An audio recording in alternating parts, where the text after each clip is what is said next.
The 944 Turbo build has come a long way. So today I'm going to run through the car with you pretty much in terms of the exterior and the aesthetic. We are 95% there. The next move would be the engine section, the mechanical part. The first thing first is the wrap. The original color is, I believe, is a champagne color. I don't even know what's the actual name for it under the Porsche palette. The reason I chose this color is because in Malay we called it garang. You know, fierce looking. That goes with the nickname, the Ripper.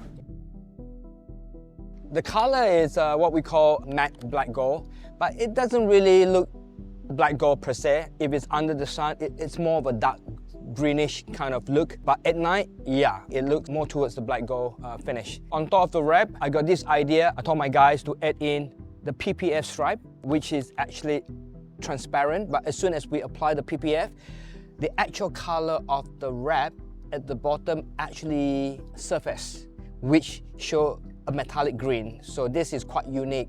So we actually discovered this by accident, you know, so it looks really good. I like it. And then immediately I told the guys, I said, the 944 Turbo came with this turbo livery back then, so it's really cool as well. So I thought, why don't we use the PPF material instead of using the standard die-cut sticker? So again, it turns out really well. This sticker here is purely for branding, and the reason we did that is because this car, we decided to debut it at Tokyo Auto Salon KL. To thank all my sponsors, we actually put some branding on the car, but eventually I'm going to remove them. So personally, I think the car will look nicer without the sticker. I'm not so much of a sticker guy. I like my car to be clean and simple. Apart from the sticker, we also PPF the indicator light, the fog light, and of course the rear lamp as well, to match with the matte finish of the car, give the car a bit more character, give it a bit more aggressive look. What I have here is a custom two-piece Fuchs billet, specially made for this particular car. Originally, this car came with a 16-inch single-piece normal alloy wheels. We decided to go with two-piece. I always like rim with a deep dish, meaning to say you can see the barrel over here, you know, so I'm an old school guy. And obviously this rim design originally came from Porsche. The design is what we call Fuchs. So basically what we did here is to cut out the centerpiece instead of a solid panel to give it a slight different finish. And ultimately I think the color goes really well with this car as well. I purposely picked a bronze with a black finish. Yeah, it turns out quite well. Also on top of that, I add in my personal touch, my Scout logo, my company's name, and my racing number fully engraved onto the wheels. Every good wheels need to come with a good set of tires, and the reason I opt with Goodyear is because I've been working with Goodyears for the past few years. Finding a 17-inch with this size are not easy to look for, so these are considered special size. But luckily Goodyear actually have them in stock, and for me it was a no-brainer, and that's why I decided to go with Goodyear Eagle F1 tires. So after we fitted the wheels and the tires, we realized that the ride height was a bit off. I didn't quite like the gap. Then later on we figured out how to adjust the ride height by simply making some adjustment at the torsion bar. After making the final adjustment, the car definitely looks way better than before. It looks better fitment, more planted and more aggressive. Moving to the back, what I did was I deleted the wiper. There's a rear windscreen wiper. It's quite popular back in the 70s and 80s sports car, but for me, I personally don't like it. It's all about being minimal. It looks so much neater right now and clean. If it's dirty, I may have a bit of a problem. Then of course, I also replaced the original tailpipe. The original tailpipe, to me personally, is just too small. It's just not aggressive enough. So I decided to go with twin pipe. I want to keep it simple. I went with just a bit of a carbon finish look and nothing too fancy. Keep it as neat and simple as possible. Okay, so it's time for me to show you the inside of the car. One thing I love about this old car is check out the solidness. You know, just open and shut the door. Today's car don't build this way anymore. Today's car built like, I don't know, we call it a Milo tin. Milo is our local brand. Basically, it's a chocolate drink. The tin is just flimsy and it's really, really thin. That's why we refer to today's car that made out of a Milo tin. But in this case, not this 944 Turbo, so solid finish. There are quite a few things that I have RESTOMOD, for instance, the seat is pretty obvious. We have replaced the seat with a full Recaro bucket seat. This is a RMS 2700 series. And this particular seat is designed for track purposes, track focus. Why I picked this particular series? Because I have full intention to take Ripper to the track, and that's the main reason why I built this car. I think this car is amazing when it comes to driving experience, so I'm looking forward to take this guy to the track. But before all that can happen, obviously I need to rebuild the engine to make sure that it's strong enough for me to take it to the track. So that's why I decided to go with the RMS full bucket seat. I'm a race car driver, so I'm used to this sort of seat. I like to have feel from the seat, so having a foam seat, it allows me to connect my body to the car and the chassis, so I can feel all the vibrations, I can feel the movement, and that allowed me to drive the car with better senses. You know, don't know whether you understand what I'm saying, but it is what it is. So if you're a race car driver, you're into driving, you probably understood what I just said.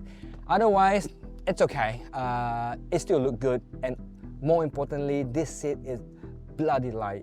This RMS seat just weighs in at 5.8 kilos. That's amazingly light compared to my original seat, which is about 21-22 kilos. So there's a huge saving in weight. Then of course, instead of a 6-point harness, I decided to go with 4-point. That's enough for me. The 4-point harness that I have here is Stroth, originally used in a lot of GT3, Porsche GT3, GT4 series. The steering is actually a black series by Momo, very old school, semi-deep dish, no airbag. We die like a real man, that's what people like to say. Of course, it's a manual, and half the interior, Alcantara, which is custom by Decals, including my seat as well. Part of the side padding are rewrapped with Alcantara, again by Decals. Why I decided to go with Alcantara? Because it gives me the extra grip. That's what Alcantara is designed for, you know. So that sweat finish allows less slide, or rather a firmer grip on the body, especially when you take the car to the track.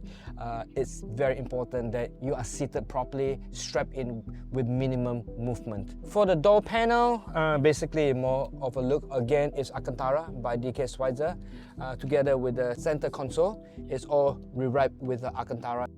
Well, the side seal here, the original one is plastic. Due to old age, it becomes flimsy and brittle, so they just broke into pieces. So VR Motorsport came out with a 3D print. It looks a lot better, and they add in a little bit of personal touch. As for the car dashboard, I didn't do a lot. I just add in a laser cut metal plate just to make it stand out. Other than that, everything else is stock. You can see this brown dashboard here is still beautifully preserved over the last 40 years, so I want to keep it original. I think it goes pretty well with a bit of a modern touch with the Alcantara. This is the only modern device or a piece of equipment that I have in this 40 years old car. So I decided a bit of a creature comfort so that I can have my Waze and my Spotify running in this 40 years old car. In Malaysia, our hot weather, you cannot live without a good tint. So here I have full XPEL tint over the entire car. On the driver's side, I don't want it to be too dark because I want to be able to see outside during the night, and that goes the same with the front, but at the back I have it full tint, as dark as possible.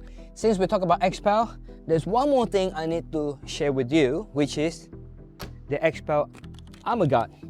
Originally, this is designed for 4x4 for them to apply underneath the side door to prevent stone chip.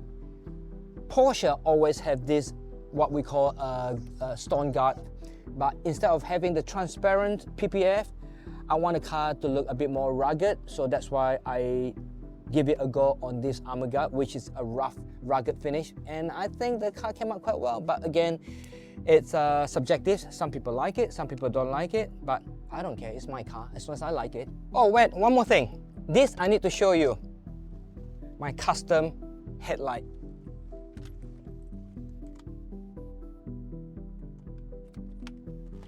Check out the headlight. So cool, right? The original headlight is pretty much hopeless. And obviously, during the night, this looked quite similar to the new 982, the daylight, with the 4 LED. And I think it turns out quite well. The other things are small little things like the beige. I decided to go black, full black, because again, this is my own personal touch as compared to the conventional, which is the color version like this. So now RESTOMOD Stage 1 completed, which is all the aesthetic.